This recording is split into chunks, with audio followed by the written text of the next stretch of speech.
Had to come grab a few parts off of Buddy's parts car. Brake booster, master cylinder, and I grabbed the windshield wiper and the coolant reservoirs also. Eventually, I'll come back, grab the gearbox, and that should be all the major parts I need. There might be some minor parts here and there, but like I said, it's a parts car.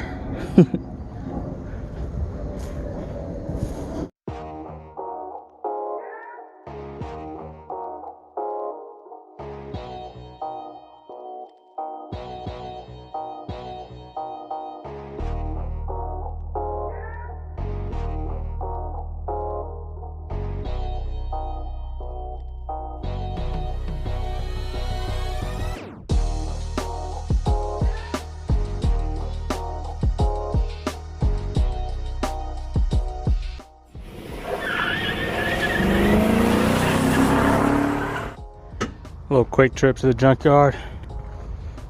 Just I got this steering box off of that parts car at 442, so just coming to the junkyard to get a Jeep steering shaft, and it looks like somebody already took the gearbox off of this one, so those look good. This is a 94 Cherokee, so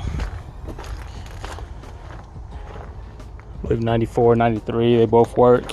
I think some earlier years also. There's a 93 on the other side, but this one already has most of the stuff removed, so it doesn't have that bolt. But I'm pretty sure I can find that. Just gonna get this top one off. Should be one bolt in there. Take that off. Grab the steering shaft, and then I'm gonna go look, compare it to the 93, see which one's better, but this one doesn't look too bad.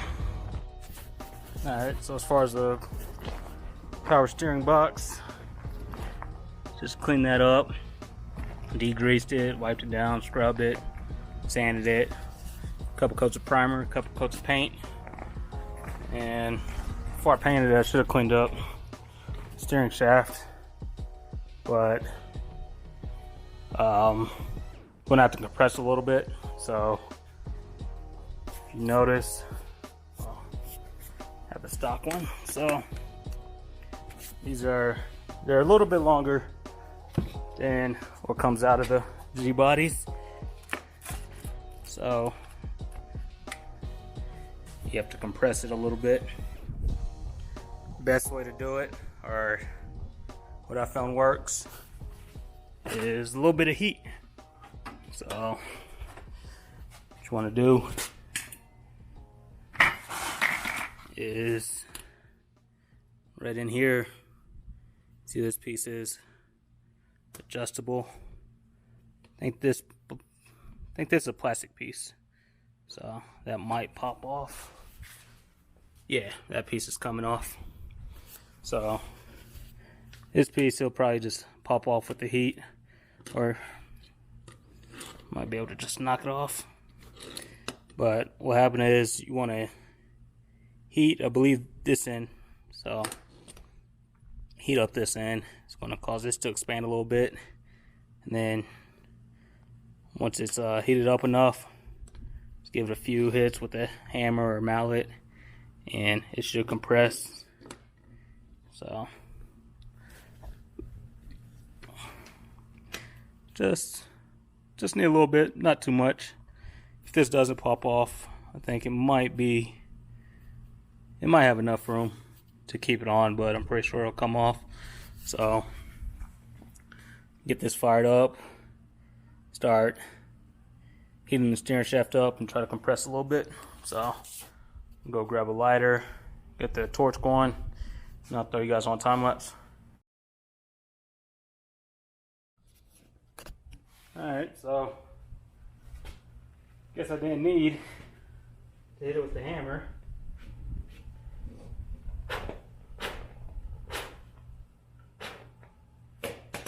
But that plastic definitely needs to come off now.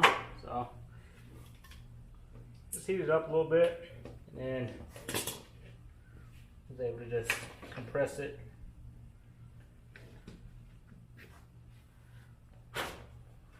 Pretty easily. So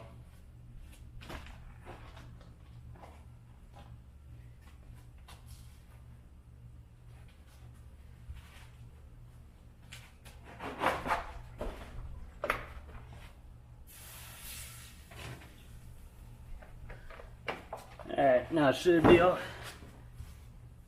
good. A little plastic piece should just snap off.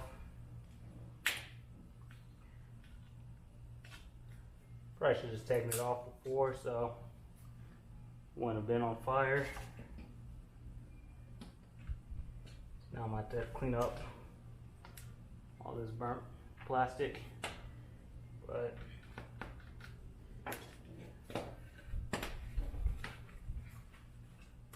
pretty much it. So compressed it a couple inches.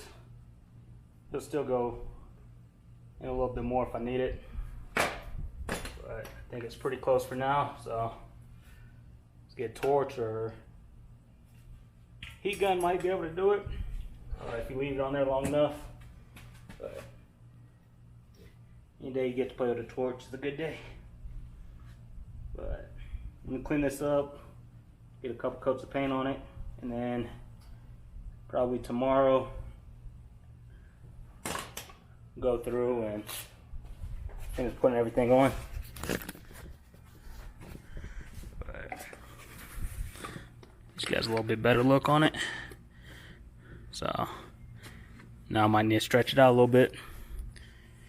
But it is collapsible. You will need to collapse it a little bit.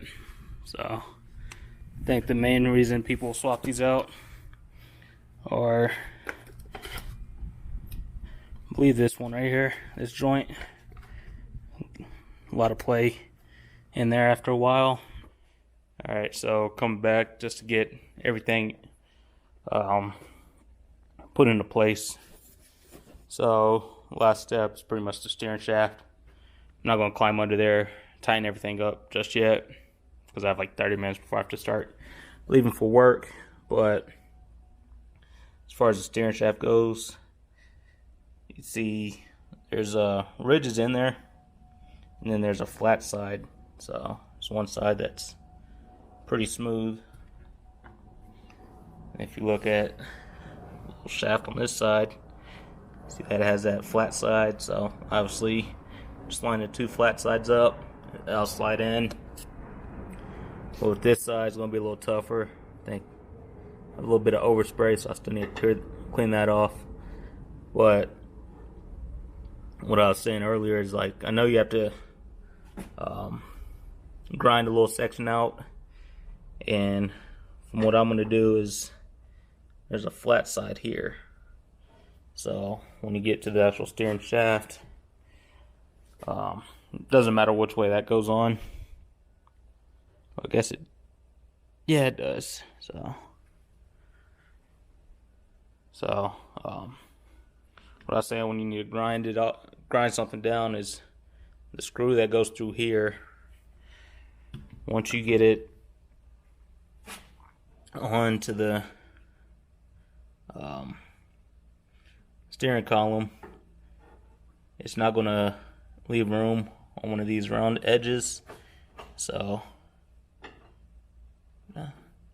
I'll use this flat part, but it's not going to leave enough room for the screw to go through all the way.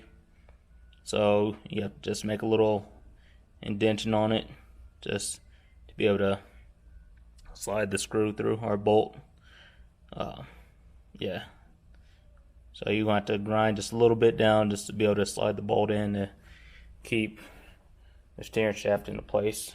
But I think what I'm going to do, well, I'm going to try to do, I'll try to slide it on and then see if I could just run a drill bit through there and not mess up any of the threads. So let's see if I could do that. If not, I'm going to have to slide it on, see where I need to put that little slit in there, and then take it back off, put the slit in there, and put it back on. But let me throw this on real quick, and might pick up the camera and go over it one more time, just show you how everything looks, and then head out for work. Alright, so there you have it. Steering shaft is in. Just keep in mind, when you do install it, you're going to have to collapse it a little bit more just to get it over both sides, and then you're going to have to end up having to expand it back out a little to get everything to line up.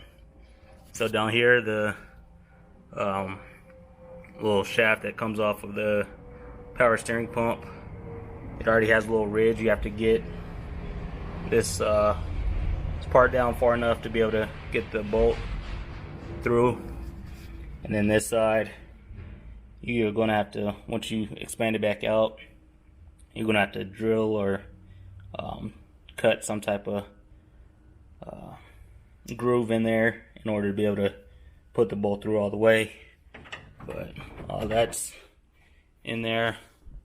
Like I said, later on I'll come back out probably either after work today or come out tomorrow sometime and tighten everything up. But that's how I did the suspension, or not the suspension, the steering linkage, and then the steering shaft. So that's how I did everything. It's looking good, especially that black on the red. Woo. But I know I jumped around a little bit. Hopefully it covered any questions you guys have. I know somebody on, I think it's Classic Gbody Garage, was asking about the steering linkage the other day.